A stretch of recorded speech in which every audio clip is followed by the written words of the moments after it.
हर हर महादेव, जय भोलेनाथ। दोस्तों श्री शिवानमस्ते। दोस्तों आपका स्वागत है अपने channel my lovely home and garden में। बहुत ही खास जानकारी होने वाली है पूज्य गुरुदेव के श्रीमुख से। उन्हीं के श्रीमुख से हम लोग सुनेंगे और जानेंगे दोस्तों, बहुत ही बेहतरीन, बहुत ही महत्वपूर्ण जानकारी। इसलिए आपसे अनुरोध है कि अंत तक अवश्य वीडियो में बने रहें। कोई भी बात इस वीडियो की अच्छी और उपयोगी लगे तो एक छोटा सा लाइक अवश्य करिए। आपका लाइक हम लोगों को प्रेरणा से बढ़ता है। दोस्तों आप पहली बार मेरे चैनल पर आए हैं, मेरे चैनल को सब्सक्राइब करिए, बेल नोटिफिकेशन अवश्य ही दबाइए, जिससे आने वाली वीडियो आपको समय से प्राप्त हो सके। कोई भी प्रश्न या सुझाव कमेंट बॉक्स में लिखिए। तो दोस्तों चलते हैं गुरुदेव के श्रीमुख से, सुनते हैं।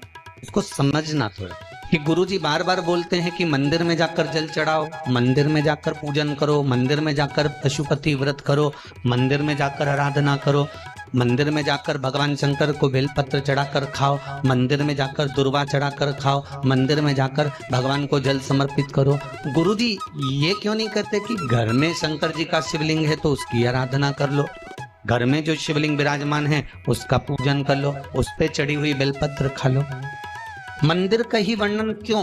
एक आप ये बेलपत्री भगवान शंकर को चढ़ाएं ना चढ़ाएं, आप पुष्प भगवान शंकर को चढ़ाएं ना चढ़ाएं, आप दुर्वा भगवान को चढ़ाएं ना चढ़ाएं, मंदिर में जो शिवलिंग होता है, मंदिर के अंदर जो शंकर भगवान का शिवलिंग होता है वो स्थिर होता है, और घर में जो शिवलिंग है वो स्थिर है क्या? उसको तो तुमने उठाया, उठा के थाली में रखा, स्नान कराया, वापस बिठा दिया। मंदिर में जो शिवलिंग रखा गया है वो स्थापित है, वो स्थिर है।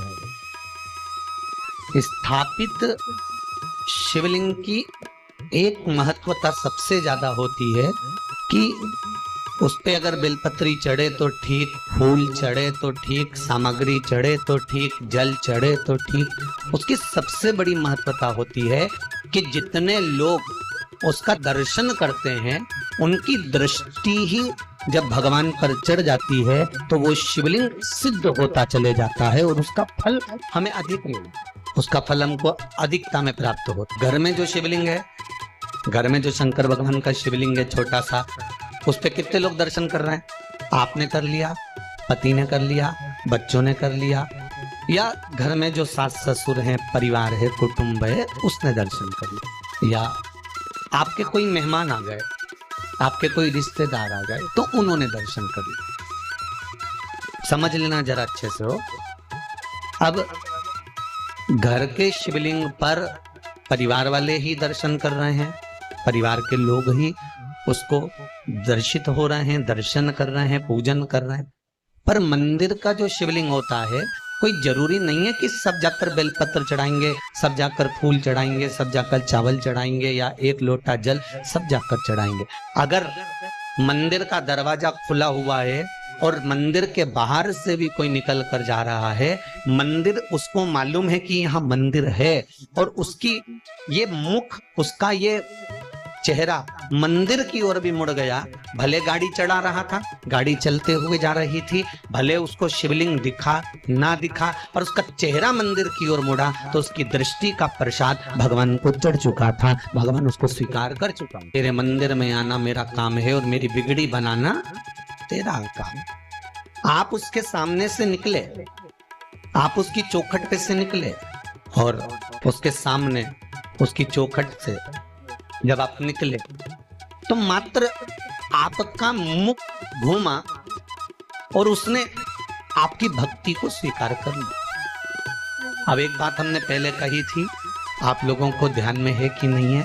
लोगों को सुना होगा, हमने कहा था कोई शिवलिंग जंगल में हो, एकांत में हो, जहां कोई नहीं जाता, बोला था कि नहीं बोला था? जहां कोई ना जाए, केवल शिवलिंग है, वहां कोई जाता ही नहीं है, वहां कोई पहुंचता ही नहीं है, और आप वहां से निकल कर जा रहे हैं और आपने वहां पर एक लोटा जल समर्पित कर दिया, या वहां सफाई कर दी, या वहां भगवान की पूजन कर ली, तो वो अधिक फलदायी होता है। उसका कारण क्या है? लिंग पुराण कहती है घर में जो शिवलिंग है उस शिवलिंग से ज्यादा बलवान होता है मंदिर का शिव। मंदिर के शिवलिंग से ज्यादा बलवान होता है तीर्थ क्षेत्र का शिव। तीर्थ क्षेत्र के शिवलिंग से ज्यादा बलवान होता है किसी नदी, सरोवर, तालाब, कुंड के पास का शिवलिंग।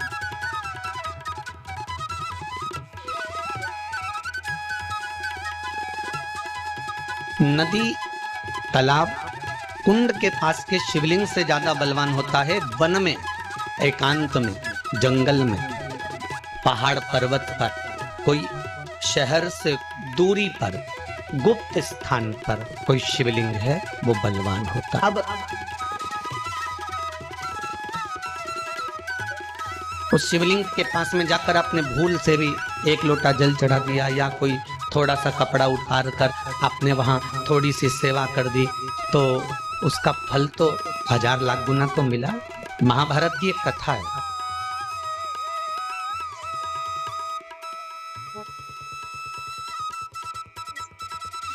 इसका प्रसंग महाभारत की कथा में भी मिलेगा और नरसिंह पुराण में भी मिलेगा।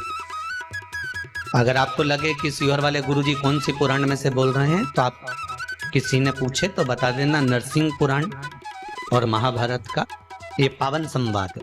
श्री शिवा नमस्तु, श्री शिवा नमस्तु।